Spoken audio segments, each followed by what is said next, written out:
So a sine theta, a cosine theta, a tan theta, it transforms the graph by stretching it vertically with a scale factor a. Okay, you should know how to transform a graph with simple transformations like this by now. We're just applying it to the trigonometric graphs. So I'm just going to give you questions with graphs to draw. So sketch for me the graph of 3 sine theta and showing me any points of intersection of the coordinate axes if the limits change, and yeah, between this interval. Okay, so in degrees. Pause the video, have a go. Okay, so pretty simple. It's just stretched vertically by a scale factor of 3. So the limits change from 1 and -1 to 3 and -3. The x values stay the same. Next. Alright, sketch me this graph between this interval. Go. Okay, so because it's negative, it's flipped vertically. So on the x-axis, it's flipped. So instead of starting here, it's going to start there. And divide by 2, so it's stretched vertically by a scale factor of a half. So the limits become 0.5 and -0.5. So from 1 and -1 to 0.5 and -0.5. The x values stay the same because it's just a vertical transformation. Next. Alright, sketch me the graph of -4 tan theta in this interval. So that means sketch it to me in radians. Alright, pause the video, have a go. Alright, so first of all, the negative sign flips the graph vertically. So on the x-axis, it flips it. So instead of going up there, it goes down here. Okay, and the 4 stretches it by a scale factor of 4, so it just becomes stretched vertically, it becomes taller, but the x values stay the same. So pretty much looks like the same thing. Alright, this would be, if I was to exaggerate it, tan theta, and then if we stretch it by a scale factor of 4, sorry, negative, then it'll just look taller. Anyway, you can pretty much figure out that negative tan theta will give you the same graph as tan of negative theta. Okay, because if you flip it on the x-axis, it will be the same as if you flip it on the y-axis. Okay, so if we flip this on the x-axis, it will look like this. If we flip it on the y-axis, it will still look like this. Alright? Next. Okay, so if we apply constant to theta, so inside the function, then it will be a horizontal stretch of scale factor 1 over a. Okay, I'm going to start racing through these, okay? Because I'm taking too much time. So sketch for me these graphs in these intervals. So radians, and this one do it in degrees. Go! So the way I would do this is I would visualize the original graph, okay, and the distance between when the peak starts and when the peak ends is pi. If we apply the transformation, so scale factor of 1/3 is going to be, the distance is going to be pi over 3. So then it's easy. From here to here, pi over 3, then add pi over 3, add pi over 3, add pi over 3, until you get to 2 pi. That's how I would do it. Next. Okay, so it is stretched horizontally by a scale factor of 3. So again, I would visualize the original graph, alright, but I would visualize it from negative pi to pi, because I know we're going to times it by 3 to get to negative 3 pi and 3 pi. So it's just this graph stretched so that the negative pi becomes negative 3 pi and the pi becomes 3 pi, alright? And pi over 2 is half of pi, so where this graph crosses the x-axis is going to be half of 3 pi, or half of negative 3 pi. Easy.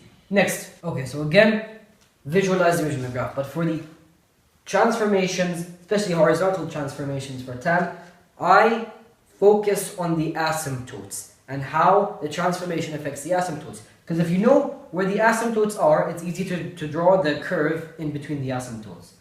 So the asymptotes were first at 90, 270, negative 90, negative 270. The transformation is by scale factor of, it's squeezed by a scale factor of a half, horizontally.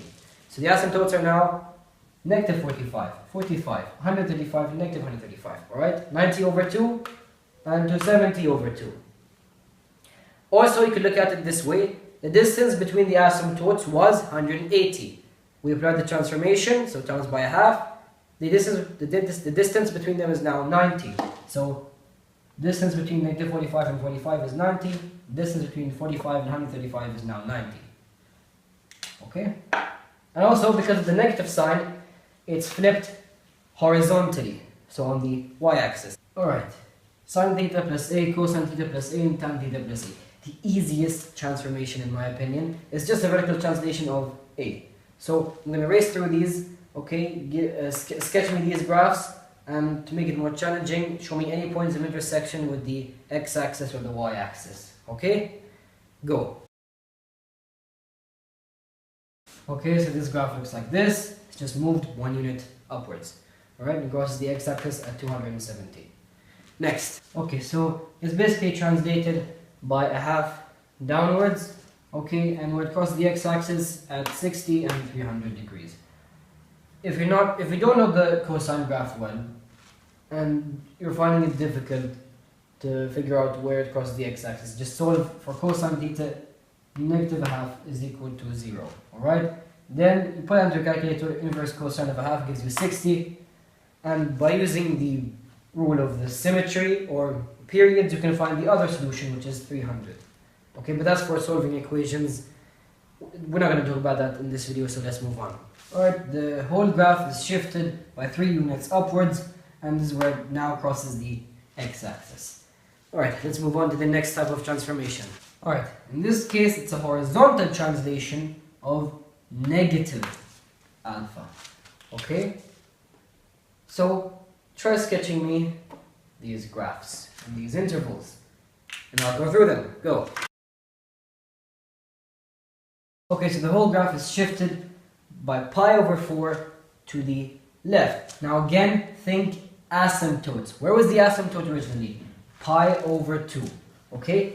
You take away pi over 4 from that because you're moving it to the left by pi over 4. So pi over 2 take away pi over 4 gives you pi over 4. So that's a new asymptote here. 3 pi over 2 take away pi over 4 gives you 5 pi over 4. That's the other asymptote. Okay?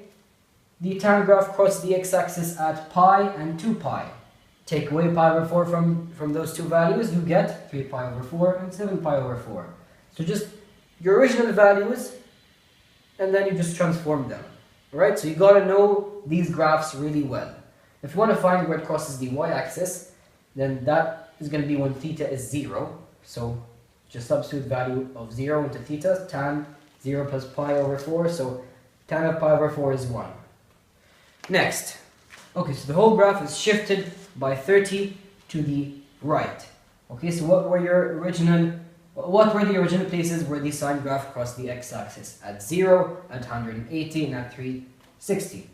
So now you add 30 to those values. Now crosses at 30. What's 180 plus 30? 210.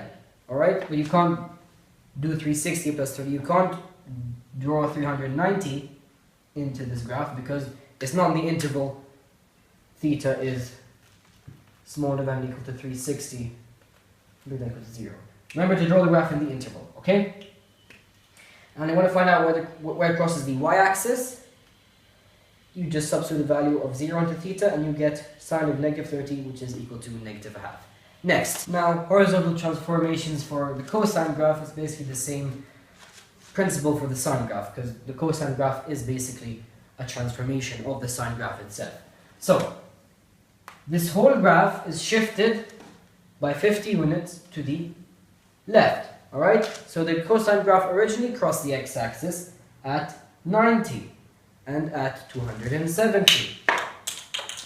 Alright, now it's going to cross them at those values, take away 50. So now it's going to cross the x-axis at 40 and 210 and some value over here, okay?